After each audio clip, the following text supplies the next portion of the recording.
આગળ વાત કરીએ સમાચારોમાં ગાંધીનગરમાં ઉવારસદ ગામમાં કોલેરાના કેસથી તંત્ર એલર્ટ મોડ પર છે। કોલેરાના 3 કેસ નોંધાતા આરોગ્ય વિભાગ દોડધામ કરી રહ્યું છે। 5 વર્ષ, 15 વર્ષ અને 19 વર્ષની ઉંમરના લોકોને કોલેરા થયો છે। ઈંટોના ભઠ્ઠા અને આજુબાજુના વિસ્તારોમાંથી કેસ આવ્યા છે। જિલ્લા કલેક્ટરે અસરગ્રસ્ત વિસ્તાર માટે જાહેરનામું પણ બહાર પાડ્યું છે। દૂષિત ખોરાકના કારણે કોલેરાના કેસ આવ્યા હોવાનું સામે આવ્યું। 19 વર્ષની યુવતીને સારવાર બાદ રજા આપવામાં આવી છે તો અન્ય 2 બાળકોને ગાંધીનગર સિવિલમાં સારવાર હેઠળ રાખવામાં આવ્યા છે। ગામ, તાલુકા અને જિલ્લાની 11 આરોગ્ય ટીમે સર્વે શરૂ કર્યો। અસરગ્રસ્ત વિસ્તારોમાં દવાઓ અને સાથે જ ઓઆરએસ પેકેટનું વિતરણ કરવામાં આવી રહ્યું છે।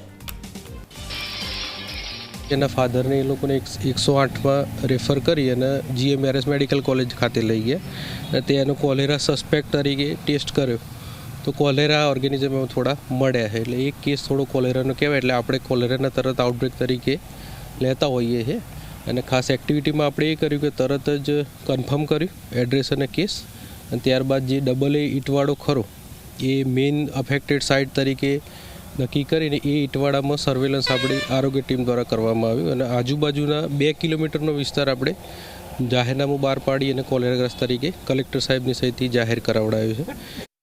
સર્વેમાં બીજા 2 બાળક, એક 5 વર્ષનો બાબો અને એક 19 વર્ષની છોકરી, એ બેને થોડા ડાયરિયાની કમ્પ્લેન હતી તો એ લોકોને સારવાર માટે પાછા ત્યાં લઈ ગયેલા હતા। એમાંથી જે બેબી હતી 19 વર્ષની એને રજા આપીને પાછી આવી ગઈ છે। બાળકને હજુ થોડો એડમિટ રાખેલો છે। એ બંનેના સ્ટૂલ સેમ્પલ લેવાઈ ગયેલા છે।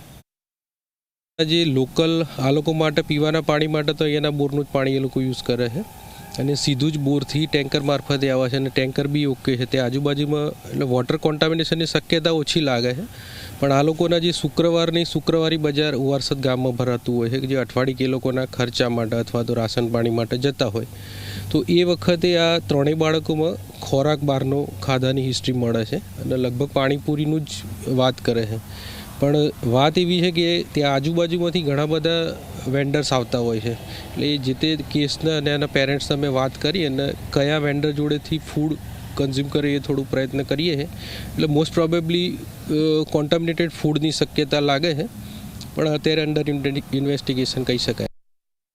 ગાંધીનગરના ઉવારસદ ગામમાં ઈંટોના ભઠ્ઠા વિસ્તારમાં કોલેરાના 3 કેસ નોંધાતા હાલમાં આરોગ્ય વિભાગમાં દોડધામ મચી છે જેને લઈને જિલ્લા કલેક્ટરે અસરગ્રસ્ત વિસ્તારો માટેનું જાહેરનામું પણ બહાર પાડ્યું છે। આપ જોઈ શકો છો હાલમાં જે આરોગ્ય વિભાગની જે ટીમો છે તે અસરગ્રસ્ત વિસ્તારોમાં સર્વે કરી રહી છે।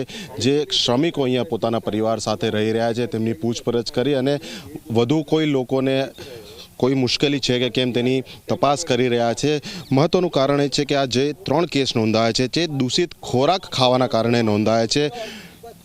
9, 15 અને 19 વર્ષની જે બાળકો હતા તેમાંથી 19 વર્ષની યુવતીને સારવાર બાદ રજા પણ આપી દેવાઈ છે પરંતુ અન્ય જે 2 બાળકો છે તે ગાંધીનગર સિવિલ હોસ્પિટલમાં સારવાર લઈ રહ્યા છે પરંતુ તકેદારીના ભાગરૂપે હાલમાં આરોગ્ય વિભાગની લગભગ 11 જેટલી જે ટીમો છે સંપૂર્ણ અસરગ્રસ્ત વિસ્તારમાં હાલ સર્વે કરી રહી છે, દવાઓનું વિતરણ કરી રહી છે અને જરૂર હોય ત્યાં ઓઆરએસના પેકેટ પણ આપવામાં આવી રહ્યા છે। એટલે હાલ ભલે 3 જ કેસ નોંધાયા છે, ચિંતાનું વધુ કોઈ કારણ નથી અને હાલ જે સર્વે થઈ રહ્યો છે તેમાં પણ વધુ કોઈને કોઈ મુશ્કેલી હોય તેવું હાલ જણાયું નથી। એટલે હાલ તંત્રએ રાહતનો શ્વાસ લીધો છે પરંતુ વધુ કોઈ કેસ સામે ન આવે તે માટે તંત્ર હાલ સતત દોડધામ કરી રહ્યું છે।